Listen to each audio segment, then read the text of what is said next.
네, 오늘 사도행전 4장 12절 말씀을 읽었는데요. 오늘 말씀의 제목은 하나님 만나는 유일한 길이라는 제목입니다.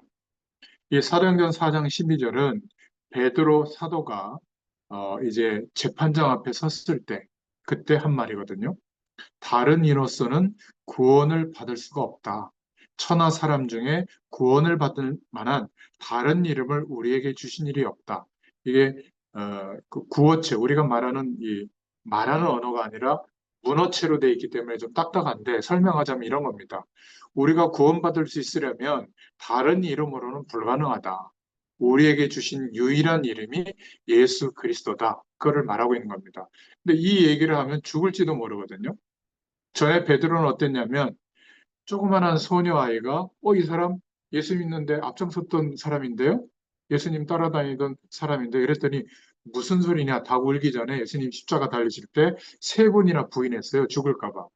그런데 재판장 앞에서 사내들인 공회라고 종교법정 앞에서 이제 재판을 받는데 바로 이 고백을 한 거예요. 그래서 다른 이로서는 구원을 받을 수 없다. 굉장히 중요한 신앙 고백이거든요. 오늘 하나님 만나는 유일한 길이라는 제목으로 함께 은혜를 나누겠습니다. 누가복음 16장 19절부터 31절에 보면 예수님이 천국의 축복, 하나님과 함께하는 축복에 대해서 부자와 거지 나사로의 비유를 가지고 설명했어요. 날마다 막 잔치를 벌일 정도로 풍요로웠던 부자. 그런데 그 상에서 떨어지는 부스러기를 얻어먹던 거지 나사로. 그런데 죽고 나서 거지 나사로는 천국에 가 있고 이 부자는 지옥에 가 있는 거예요. 뭐 그런 내용이 비유로 나오는데 그 부자가 그 지옥에서 하는 말이 뭐냐면 물 한 방울만이라도 좀 나한테 적셔주면 좋겠다. 이런 얘기를 해요. 그런데 그 물 한 방울도 허락되지 않는 곳이 지옥이라고 설명하고 있거든요. 그게 무슨 의미냐면 우리는 하나님을 믿지 않아도 비 내려주시고, 뭐 공기도 주시고, 또 햇볕도 내리쬐 주시고, 또 열심히 노력하면 삶의 결과도 오잖아요. 그걸 보고 일반 은총이라고 해요. 그거는 예수 믿으나 안 믿으나 다 주세요. 그러나 하나님의 특별한 은혜, 그걸 특별 은총이라고 하는데 영원한 생명을 얻고 영원한 하나님과 함께하는 축복을 알게 되고 또 하나님 나라의 배경 속에서 살게 되는 이 축복은 예수님을 그리스도로 믿은 사람에게만 주시는 은혜예요. 그리고 예수님의 이름으로 기도할 때 하나님이 주시는 응답은 하나님의 자녀만 받게 되는 거거든요. 그러니까 이런 것들은 설명해도 하나님을 모르는 사람들은 잘 이해할 수가 없죠. 그냥 태도, 어떤 돈 많이 벌었어, 그래서 뭐 건강해졌어, 행복해졌어, 이런 이제 겉의 모습만 보는데 그 내면에 이루어진 영원한 하나님의 은혜는 알 수가 없는 거잖아요. 그래서 주로 전에도 설명했지만 교회 다니는 신앙인 중에 조금 과격하게 얘기해서 90%는 복음에 대한 기준이 아니라 내가 열심히 예배하고 내가 열심히 기도하고 내가 열심히 충성하고 이런 자신의 노력하는 행위를 중심으로 신앙생활 하거든요. 그걸 보고 종교적 신앙이라고 해요. 그것으로 안 되기 때문에 예수님이 그리스도 대신 하나님의 약속을 믿는 믿음으로 되어지는 게 하나님의 축복이거든요. 그거를 복음적 신학이라고 해요. 신앙. 예수님을 그리스도로 믿는 믿음은 누구나 선택할 수 있잖아요. 처음 믿는 사람이나 오래된 사람이나. 제가 주일날 말씀 전할 때 그 얘기를 했잖아요. 하나님의 말씀이 궁금하다. 하나님의 축복과 은혜를 말씀을 통해서 더 알고 싶다. 이런 눈빛이 있거든요. 제가 여기 와서 말씀 전하면. 근데 어디에 가면 아주 익숙한 듯한, 다 알고 있죠. 뭐 오늘 또 특별한 새로운 말씀이 없어요. 뭐 이런 눈빛이거든요. 그러면 참 뭐라 그럴까 좀 답답한 마음이 들어요. 왜냐하면 알고 있는 게 아니에요. 조금 아는 거죠, 조금. 우리의 생명은 유한하잖아요. 언젠간 죽는 그 뭐 100년이라고 쳐도 인생이 긴 것 같아도 영원한 시간에 비춰보면 점 같거든요. 근데 그 영원한 시간으로 대변되는 영원한 생명이 우리에게 회복된 거예요. 그러니까 이걸 말로 설명하는 게 참 한계가 있는데 이것이 실제로 믿음 안에서 경험되잖아요. 약속드립니다. 어떤 것도 문제가 되지 않아요. 못 말리는 사람이 되는 거죠. 그러니까 불신자들이 보거나 믿는 사람이 보더라도 이상하게 보이는 게 아니라 그럴 수 있지. 참 대단하다. 참 부럽다. 닮고 싶다. 이런 캐릭터가 되는 것이지. 난 저렇게 막 너무 극렬하게 막 저렇게 적극적으로 열심히 못해. 난 주말에 쉬어야 되는데 하루 종일 교회 가서 저렇게 해야만 하나님이 복을 주고 뭐 은혜를 주나? 그런 거 아니에요. 좋아서 하는 겁니다. 그렇게 안 해도 되는데 하지 말라고 그래도 새벽에 일어나서 말씀 붙잡는 거예요. 왜냐하면 그 새벽 시간에 하나님과 교제해 보니까 하루가 달라지거든요. 그래서 하는 것이지 새벽 기도를 하면 복을 막 이만큼 더 주고 새벽 기도 안 하면 복을 좀 깎고 그거는 종교적 시각이에요. 이미 우리는 영원하신 하나님이 함께하고 계세요. 이것을 알게 되고 체험하게 되면 너무 감사하고 좋은 거예요. 좋으니까 중요한 것부터 찾아 누리는 겁니다. 그게 신앙생활이에요. 그래서 분명히 내세는 존재한다. 영원한 천국과 영원한 지옥은 존재합니다. 자, 그렇다면 살아있는 동안에 영원한 생명을 얻지 못하면 천국은 갈 수가 없겠죠. 착한 사람이 천국에 가는 게 아니에요. 하나님의 자녀가 된 사람, 영원한 생명을 얻은 사람이 영원한 천국이 보장되어 있기 때문에 죽고 나도 걱정이 없는 겁니다. 그러니까 영원한 천국을 보장받은 상태로 살아가니까 소망이 있는 거죠. 이 땅에서 많은 것을 남기는 그 소망은 조금 시시해지는 겁니다. 그래서 우리가 이 땅을 사는 동안에 어떤 선택을 하느냐에 따라 천국과 지옥의 배경이 달라지는 거예요. 죽고 나서만 가는 게 아니라 지금도 지옥처럼 살 수 있는 겁니다. 제가 전에도 한번 설명했는데 기억할지 모르겠어요.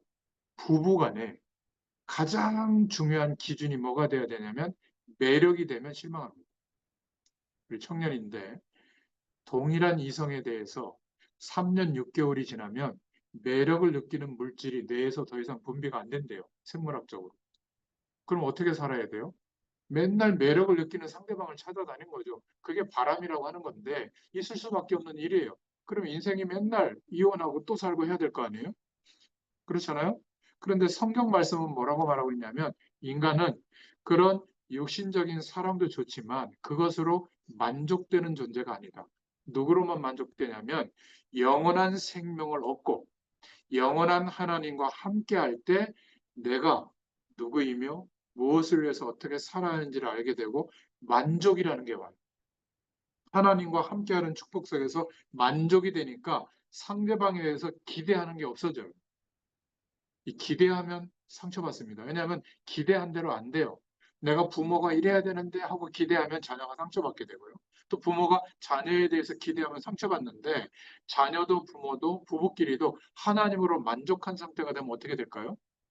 용납할 수 있는 여유가 생기고 또 수용할 수 있게 되고 서로 믿을 수 있게 돼요. 사람을 믿는 게 아니라 하나님이 저 사람에게도 우리 자녀에게도 부모님에게도 역사하실 것이다. 그래서 이 영원한 축복 속에 인생이 회복되게 할 것이다. 라는 것을 믿고 기다릴 수 있게 되는 겁니다. 하나님으로 만족이 와야 인간은 사람을 사랑할 수 있게 되는 거예요. 자, 그러면 이 축복을 모르는 사람하고 결혼했을 때와 이 축복을 아는 사람하고 결혼했을 때 차이점이 어마어마하겠죠. 저는 설명했어요. 누가 결혼하는지 앞으로 볼 겁니다. 예쁘고 멋있고 돈 많고 성공하고 이런 사람과 산다고 하는 것은 겉만 본 거예요. 그러면 3년 6개월 최장 기간으로 노력들여서라도 살아도 그 뒤부터는 맨날 지옥일 겁니다. 서로 막 너 때문이야. 왜 안 해줘? 이런 가지 다투거든요. 여러분 그렇게 뛰어난 외모를 가지고 있고 그러한 경제력을 가진 사람이 만나서 결혼하는 거 많이 봤잖아요. 비극적 결말을 얼마나 많이 우리가 뉴스로 봅니까? 그죠? 아니 저 정도 예쁜 배우가 그것도 20대가 푸릇푸릇한 20대가 자살을 선택하잖아요. 자기 뭐 이렇게 안 좋은 얘기를 막 SNS에 올렸다고. 술 한 잔 먹고 그냥 미친놈 이렇게 욕하고 말면 될 텐데 못 견디는 거예요. 왜죠? 인간은 하나님으로 만족이 돼야 되는데 사람들의 시선으로 만족될 수가 없는 존재예요. 아무리 뛰어나도. 그러니까 그렇게 뜯어 고치는데 만족이 안 되는 겁니다. 언제 드러나죠? 뜯어 고친 거는? 한 40대 넘어가면 쭈글쭈글해지잖아요. 우리 연예인들 보잖아요. 그건 절대 만족이 안 됩니다. 그런데 내가 하나님으로 만족한 인생이 되잖아요. 그러면 자존감이 극대화돼요. 비교할 가치가 이 땅에 없게 됩니다. 그 사람이 빛이 나는 거예요. 여러분, 그 축복을 알아가기를 원합니다. 그게 복음적인 은혜예요. 예수 그리스도를 믿어야만 하나님 떠났던 원죄의 문제에서 해결되는 겁니다. 물 떠난 물고기가 물속에 들어가서 물과 함께하는, 즉 창조의 원리가 인간에게 회복되는 거예요. 생명이 회복되어지고 즉시 하나님이 함께 하시는 은혜가 회복되는 겁니다. 아무리 부자라도 아무리 가난해도 그리스도로 말미암아 하나님 만나는 축복이 회복돼야 되는 거예요. 제가 이거를 언어로 설명하잖아요. 여러분이 삶 속에서 이 은혜가 임하면 달라집니다. 자, 그러면 하나님을 떠나서 살았던 우리의 상태가 이제 보여지고 사람들이 보여지게 돼요. 첫 번째로 멸망 상태에 영적으로 살고 있는 사람들이 보이는 겁니다. 창세기 3장의 선악과 사건 이후에 하나님을 떠날 수밖에 없죠. 생명을 잃어버렸으니까. 멸망 상태에 빠지게 된 사람들이 이해가 되는 겁니다. 출생했는데 내가 잘못한 게 아니라 첫사람 아담과 하와가 하나님을 떠났기 때문에 그 이후에 출생하는 모든 인류는 영원한 생명이 없이 태어나는 거예요. 그걸 보고 원죄라고 하거든요. 원죄를 가졌기 때문에 영적으로는 멸망 상태에 빠져 있는 거예요. 그것을 죄라고 해요. 성경에서 가장 심각하게 보는 죄. 여러분, 하나님 만나기 전에 이 죄에 대해서는 한 번도 생각해 보지 않았죠. 도덕적인 죄만 생각했지. 도덕적인 죄는 하나님이 막 용서합니다. 그런데 원죄만은 해결돼야 되거든요. 원죄가 해결되지 않으면 멸망 상태로 끝나요. 원죄는 우리가 죽어야만 끝나거든요. 그래서 나 대신 누군가가 죽어야 되는 건데 나 대신 죽은 사람도 원죄에 빠져 있잖아요. 그래서 성인의 죽음이 또 다른 사람의 죽음의 문제를 해결할 수가 없는 거예요. 예수님만 그래서 구세주가 되시고 그리스도가 되시는 겁니다. 모든 사람이 죄를 범하였음에 하나님의 영광에 이르지 못하더니 로마서 3장 10절 23절에 말씀하고 있는 거예요. 그래서 사람들은 창세기 3장 문제로부터 사람들에게 역사했던 속였던 그 사단의 손에 영적으로 장악되어져서 살고 있는 거예요. 그 증거로 하나님 만날 수 있는 믿음의 길이 이렇게 쉬운데 믿기만 하면 되잖아요. 그런데 거절하고 꼭 선택해도 종교적인 길만 선택하는 겁니다. 내가 지극정성을 기울여야 되는 너무나 힘든 길. 왜 그런지 모르겠어요.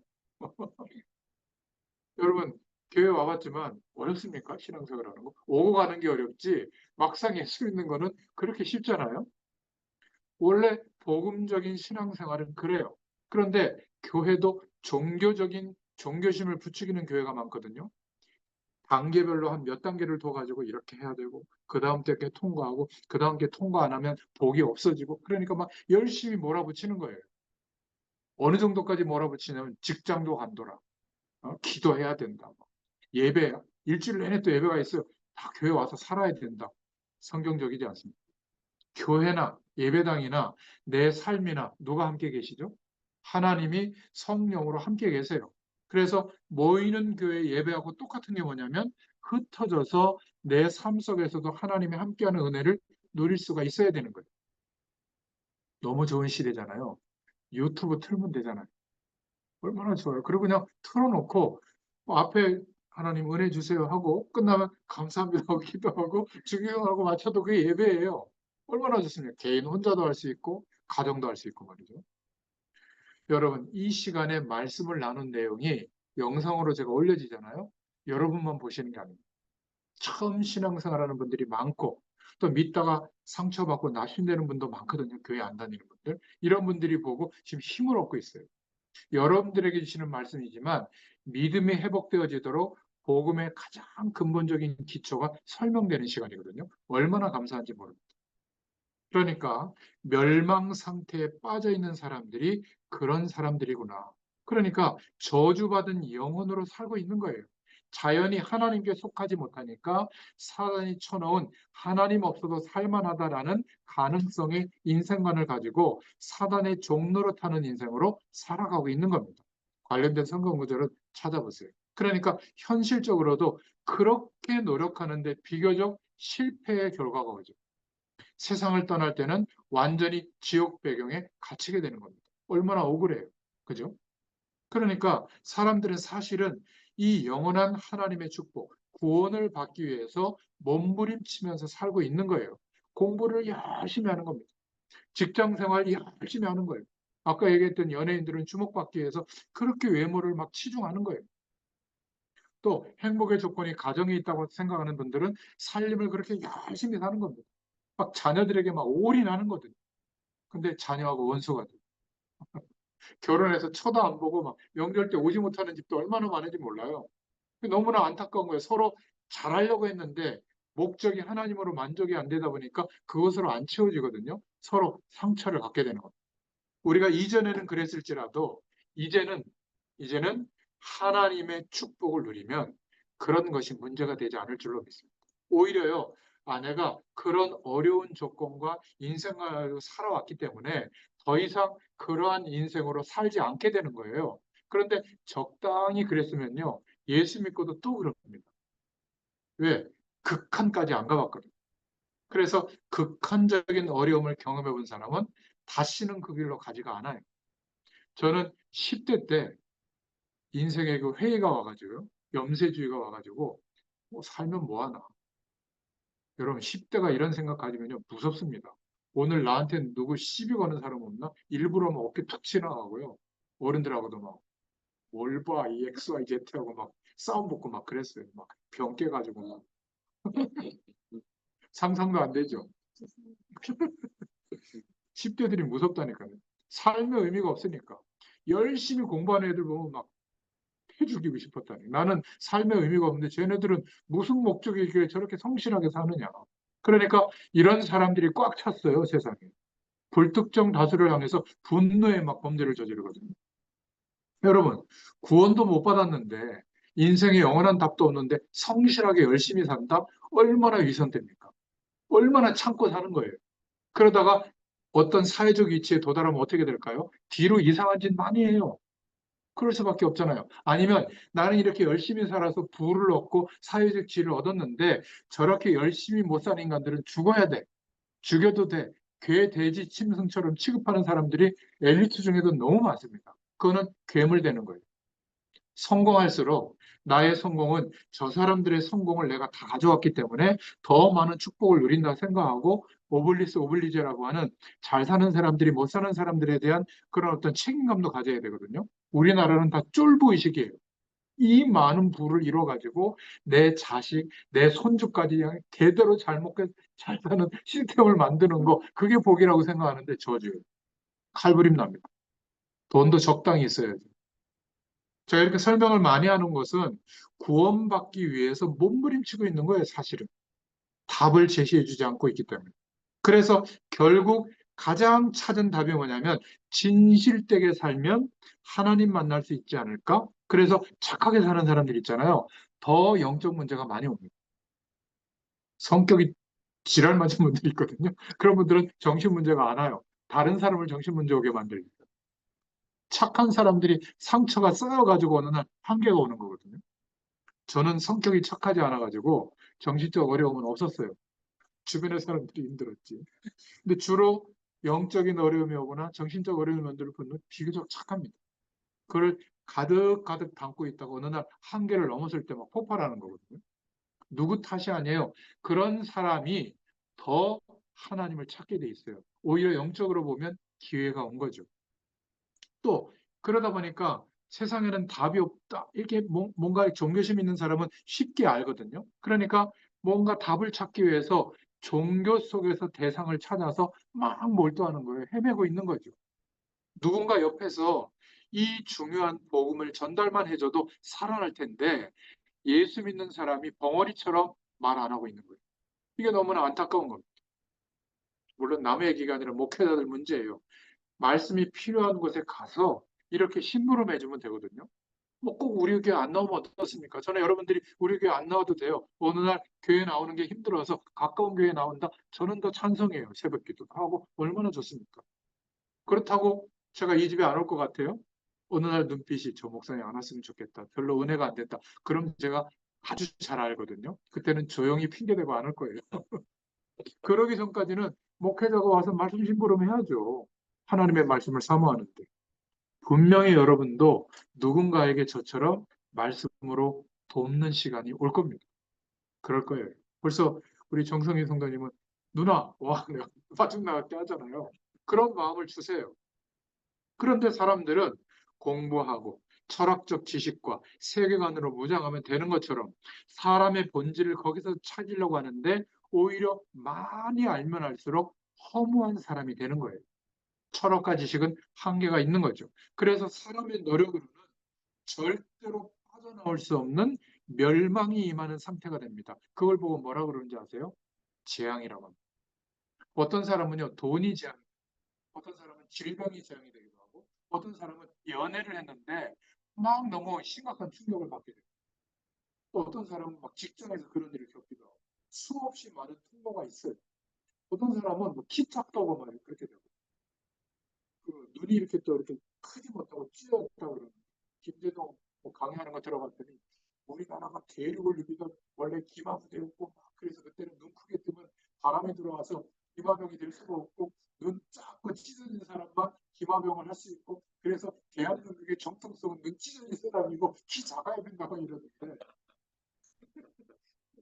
사람들은요 내가 누구인지를 모르니까 너무 힘들게 살고 있고 그것도 답이 없는데 후대들에게까지 그런 영향을 주고 또 더 적극적으로 선한 영향력을 주려고 예수 없어도 하나님 없어도 이렇게만 노력하면 된다라고 막 가능성을 심고 있는 거예요. 그게 더 큰 죄인지 아시죠?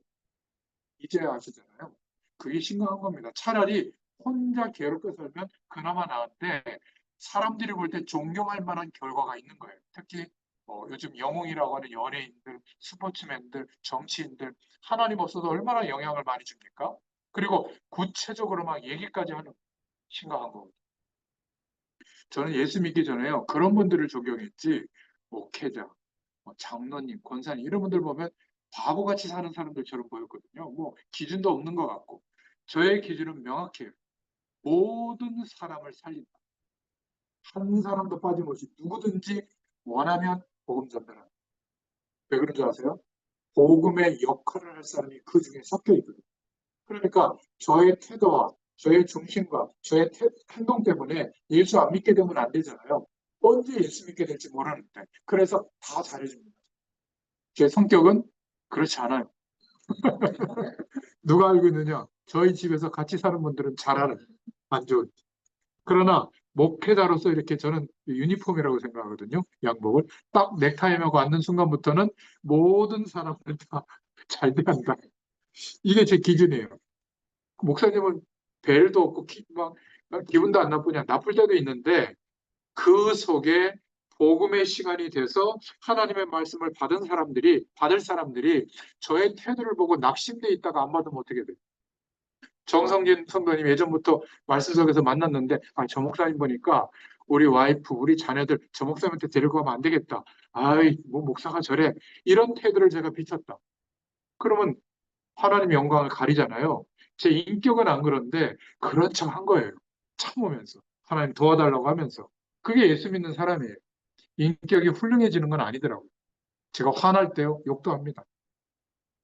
오늘도 막 빨리 안 비켜고 막 끼어드는 차 막 여러분 안 볼 때 막 얘기하거든요. 너무 이런 거 솔직하게 얘기하면 안 되는데. 목사님은 막 거룩한 티를 내야 되는데 저는 그렇지 않아요.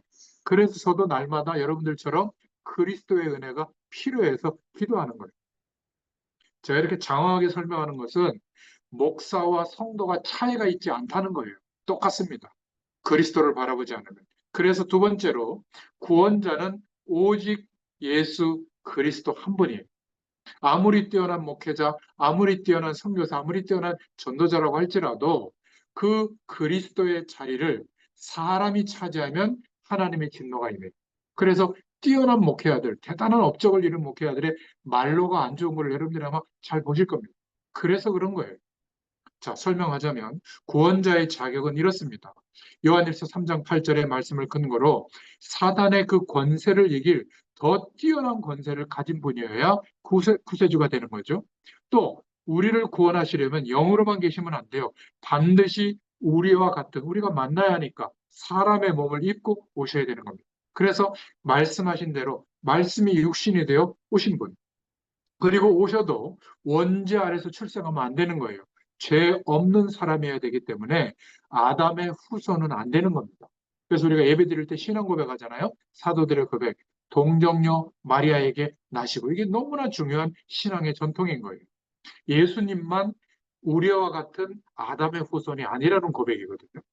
그리고 죄의 대가로 우리가 죄에서 구원받아야 되니까 죄 없는 몸이 영원한 대속제물로 죽어야 되는 거예요. 죽으셔야 되는 겁니다. 십자가에서. 그리고 그것으로 끝나는 게 아니라 하나님이라는 증거로 영원한 생명으로 부활하셔야 우리에게도 그 길이 열리잖아요. 그래서 예수님은 3일 만에 부활하신 겁니다.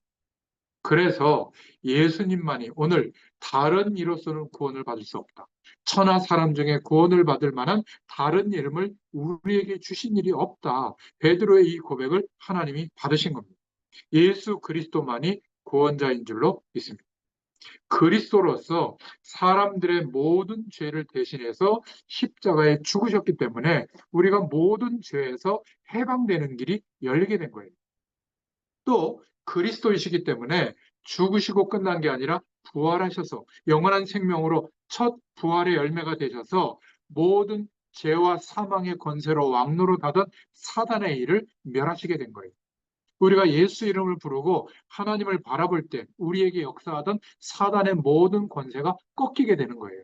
예수 이름의 권세 때문에.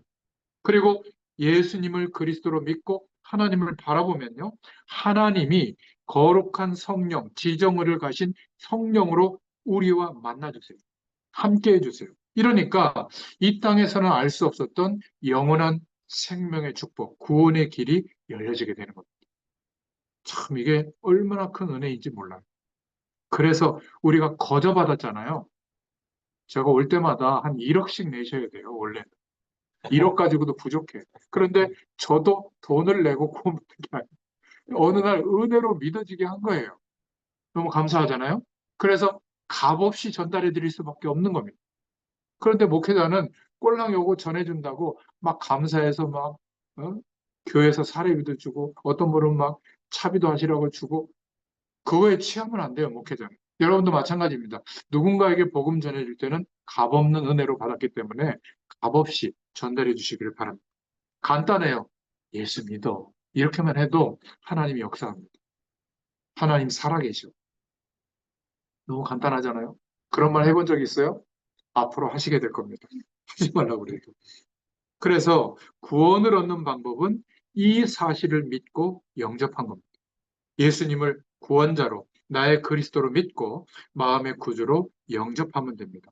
그래서 우리는 기도로 예수 그리스도를 믿음으로 마음속에 주님을 영접하게 된 거죠. 그 기도문을 한번 같이 읽어보겠습니다. 사랑의 하나님, 하나님의 놀라운 사랑과 구원의 계획에 감사드립니다. 나는 멸망받을 수밖에 없는 죄인인 것을 깨닫고 회개합니다. 지금 내 마음의 문을 열고 예수님을 나의 구주, 나의 하나님으로 믿고 영접합니다. 나의 죄를 용서해 주시고 나를 구원해 주셔서 감사합니다. 이제부터 하나님의 뜻에 순종하며 살게 하여 주옵소서. 주 예수 그리스도 이름으로 기도합니다. 아멘. 이러한 내용으로 내 마음의 예수님을 영접하는 기도를 따라오도록만 해줘도 생명이 바뀌어지는 이런 은혜가 있게 되는 것입니다. 그래서 세 번째, 예수 그리스도 안에서 살아가는 새로운 인생이 된 우리에게 변화된 게 있는데 구원받으면 변하는 거예요. 고린도서 5장 17절에 보면 이전 것, 옛 사람으로 살던 우리의 인생은 지나갔다. 그리스도 안에서 거듭난 것처럼 새로운 피조물이 되었다라고 말씀은 우리에게 확인시켜주고 있어요. 우리가 하나님의 자녀가 되었기 때문에 하나님 자녀만 누릴 수 있는 축복을 누리게 된 거예요. 그래서 예배하는 거예요. 그래서 기도하는 겁니다. 그리고 구원받은 자의 새로운 삶이라고 하는 것은 직장에 출근하고 퇴근하는 중심으로 사는 삶이었잖아요. 예전에는 학교 다니고 오는 또 가정에서 자녀들을 돌보는 중심으로 살았다면 이제는 매일 하나님이 나와 함께 하시는 축복을 기억하는 중심으로 하루가 시작되고, 또 오늘도 하나님이 나를 인도하셨구나, 이것을 하루의 삶을 더듬어 보면서 확인하는 것으로 교제와 은혜의 삶을 사는 중심으로 바뀌게 돼요. 주인 되신 주님의 말씀을 따라 인도받는 삶을 살면 됩니다. 여러분, 어저께 예배 드렸잖아요. 제목이 뭔지 기억나세요?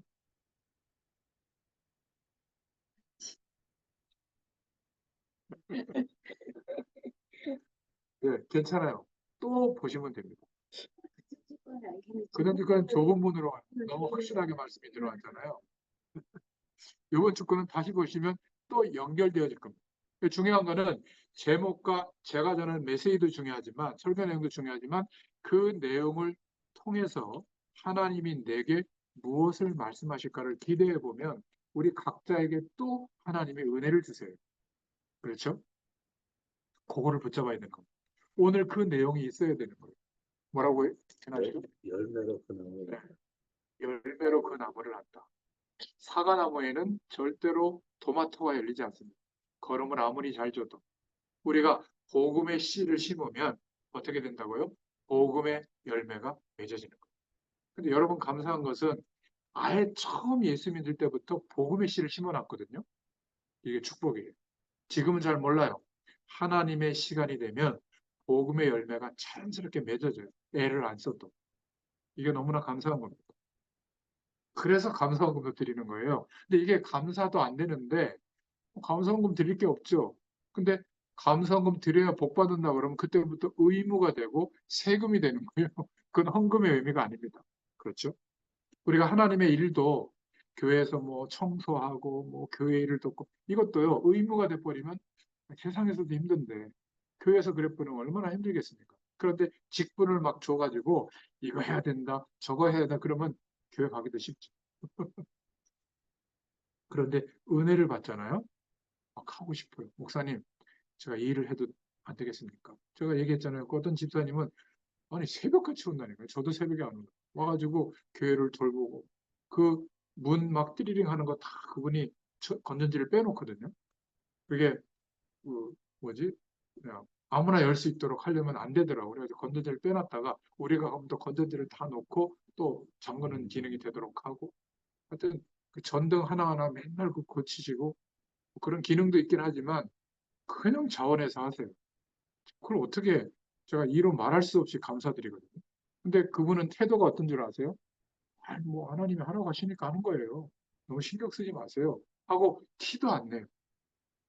저는요, 이런 성도들이 모인 게 한 명 한 명이 다 그러시거든요, 저에게는. 얼마나 감사한지 모릅니다. 여러분도 그런 모습이 됐으면 좋겠어요.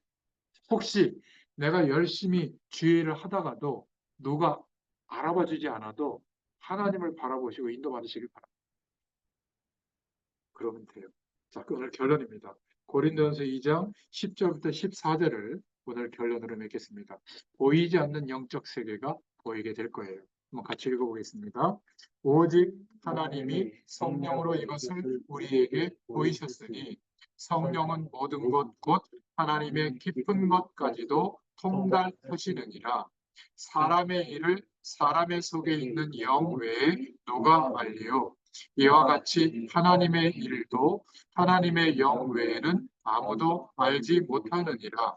우리가 세상의 영을 받지 아니하고 오직 하나님으로부터 온 영을 받았으니 이는 우리로 하여금 하나님께서 우리에게 은혜로 주신 것들을 알게 하려 하심이라. 우리가 이것을 말하거니와 사람의 지혜가 가르친 말로 아니하고 오직 성령께서 가르치신 것으로 하니 영적인 일은 영적인 것으로 분별하느니라. 육에 속한 사람은 하나님의 성령의 일들을 받지 아니하나니 이는 그것들이 그에게는 어리석게 보이며 또 그는 그것들을 알 수도 없나니 그러한 일은 영적으로 분별되기 때문이라. 오늘 말씀을 기억하시고 하나님 만나는 유일한 길, 예수님을 그리스도로 믿게 된 이 축복이 전부라고 하는 것을 기억할 수 있기를 바랍니다. 네, 기도하고 마치고 또 기도하겠습니다. 하나님 감사합니다. 오늘 김포 현장 예배를 통해서 또 함께 믿음의 식구들과 또 예배의 축복을 누리게 하심을 감사합니다. 유일한 복음의 길, 하나님의 그 언약적 축복이 우리에게 회복되게 하심을 감사합니다. 그 은혜가 계속되게 하시고 우리는 여전히 세상 가운데 있는 것 같지만 보이지 않는 영원한 하나님의 배경 속에 우리가 날마다 인도받는 줄로 믿습니다. 성령 하나님께서 우리를 깨우쳐 주시고 또 믿음이 회복되어지도록 역사하여 주시옵소서. 예수님의 이름으로 감사하며 기도드렸습니다. 아멘. 아멘. 감사합니다.